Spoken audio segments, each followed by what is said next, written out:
You're tuning into Black and White Sports on YouTube. The no-holds-barred truth on sports.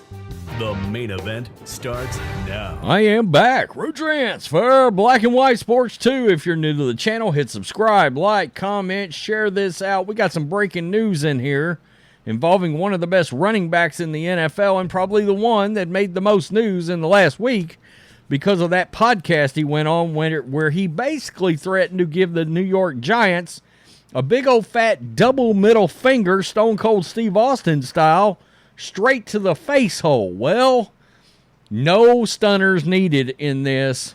The stunner here is that Saquon Barkley and the New York Football Giants have agreed on a contract.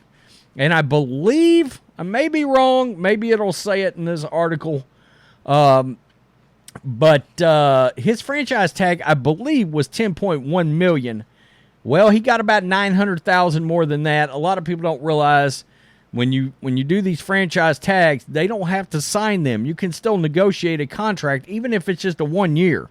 All right? You don't have to have this big 4-year, $85 million kind of deal to avoid playing on the franchise tag. So, let's look at this. Running back Saquon Barkley and the Giants have agreed to terms on a 1-year deal worth up to $11 million, sources confirmed to ESPN.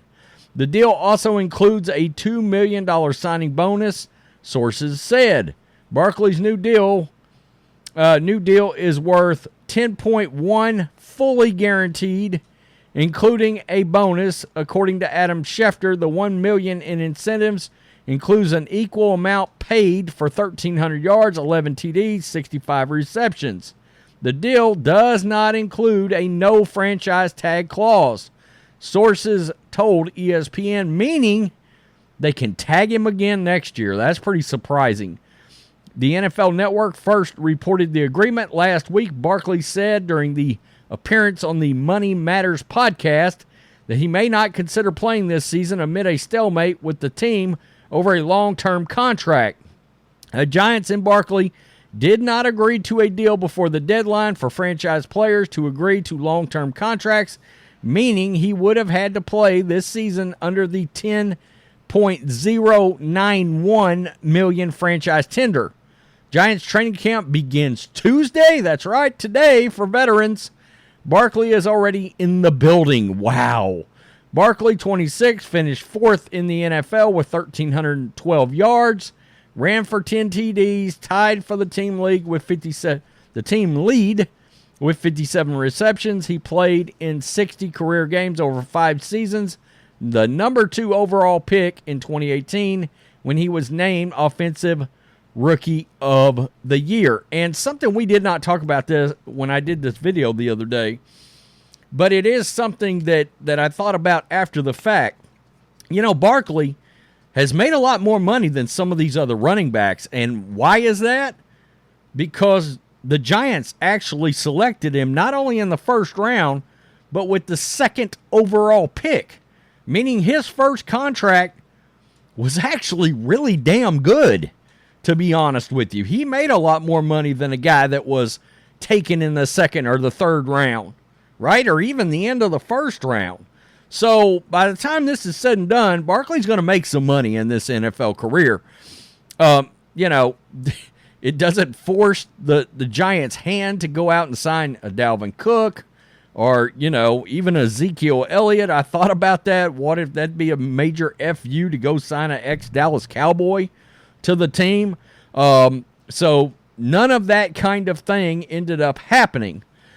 So he'll be there. It's going to be interesting. Any other running backs, how they respond to this, because of course they had the meeting of the minds or whatever it was the other day involving the running backs. Look, it's simple supply and demand.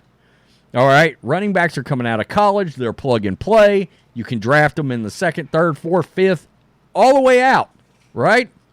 You save a lot of money, and if they hit, well, you really got something, and it allows teams to basically essentially churn out a 2 or 3 year actual big deal without, you know, spending a lot of money over the course of, say, 7 years or something like that.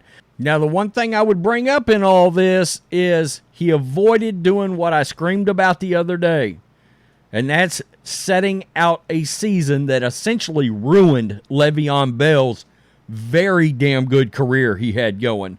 And Le'Veon Bell, just last week, come out, publicly made a video admitting he effed up his NFL career major by not just taking the contract that the Pittsburgh Steelers, the stable organization, gave him and going out and playing.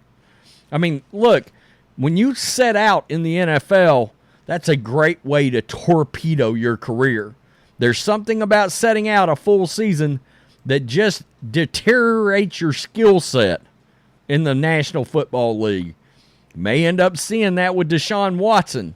So, I've got another story here. Let's get to this. This is something we've also covered at length. Tyreek Hill is officially out of a bind, at least legally, okay? He has settled that Marina dispute that was going on. There's been a settlement between him and I guess the other people that were involved. We got to remember there is surveillance footage to this somewhere. And the NFL will get a hold of that and they will look at it. So, from an NFL perspective, they could, if they believe, number one, the footage is going to go public, and it will at some point. TMZ or somebody will get it. How bad does it look? How bad does it make us look? And then the NFL may actually rule on some kind of punishment there, right?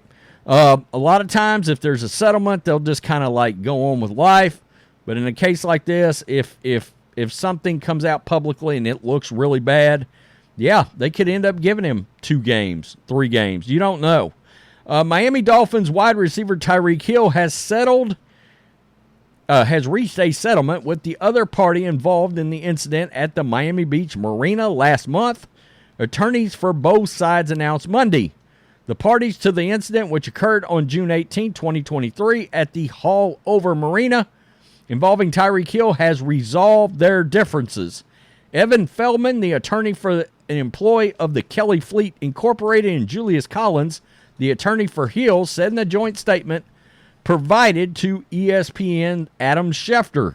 According to WPLG-TV in Miami, Hill allegedly hit a Marina employee during a disagreement that Sunday.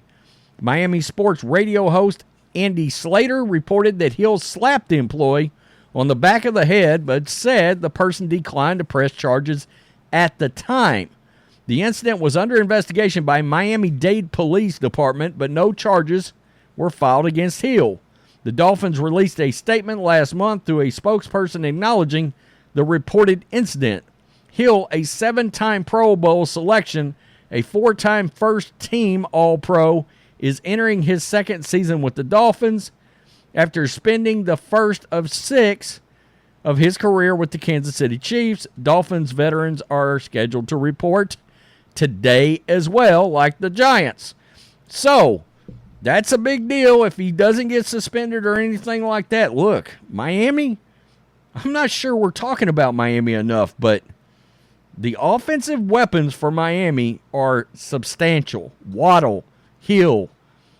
It's all going to be, can Tua avoid getting hit, avoid missing games? Everybody's wondering about the concussions.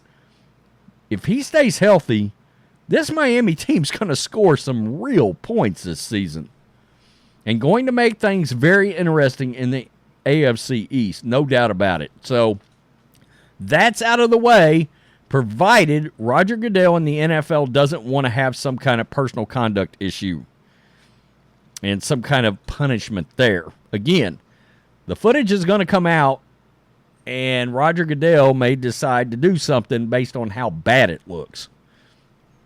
I don't know. I mean, I'm not sure anybody can make the NFL look any worse than Deshaun Watson. And Roger Goodell seems to be sort of a limp dick on things like that.